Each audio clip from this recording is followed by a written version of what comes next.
এই হলো আমার গোলাপ গাছ, আমার ব্যালকনির গোলাপ গাছ। কি সুন্দর হয়েছে।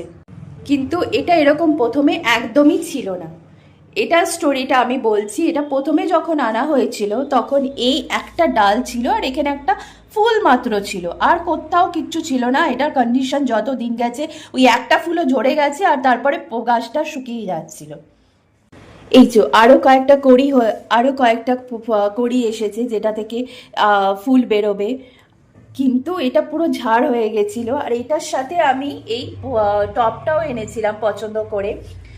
আর আমাকে কয়েকজন বলেছে যে এই যে ঠাকুরকে দেওয়া যে ফুলগুলো হয় সেগুলো নাকি গাছের গোড়ায় দিলে খুব ভালো সার হয়। তো আমি ঠিক জানি না, বলেছে তো আমি দিচ্ছি। বাকি তোমরা যদি জানো যে কেউ যে এটা ঠিক কিনা আমাকে তাহলে একটু জানিও। কারণ আমি এই ঠাকুরকে দেওয়া ফুলগুলো এখানে দিয়ে যাচ্ছি শোনার পর থেকে যে এতে নাকি ভালো সার হয়। তো এত সুন্দর হওয়ার পর আমার এত ভালো লাগছে, কারণ এই কন্ডিশনে এটা হওয়ার একদমই কথা ছিল না। যে দেখেছিল সেই বলেছিল গাছটা তো মরে যাবে, গাছটা তো মরে যাবে। আমি বলছিলাম না, দেখি দেখি কি হয়, দেখি কি হয়, দেখি কি হয়। করতে করতে দিনের পর দিন যতটুকু আমি পেরেছি যত্ন করে রেখেছি, আর আজকে এই কন্ডিশনে এসেছে।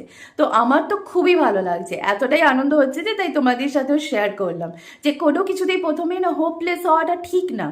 হোপ রেখে এগিয়ে চলাটাই আমার মনে হয় ঠিক, তারপর তো দেখা যাবে নিজের চেষ্টাতে আমরা কতদূর কি করতে পারি, সেটাই হলো কথা। Thank you for watching.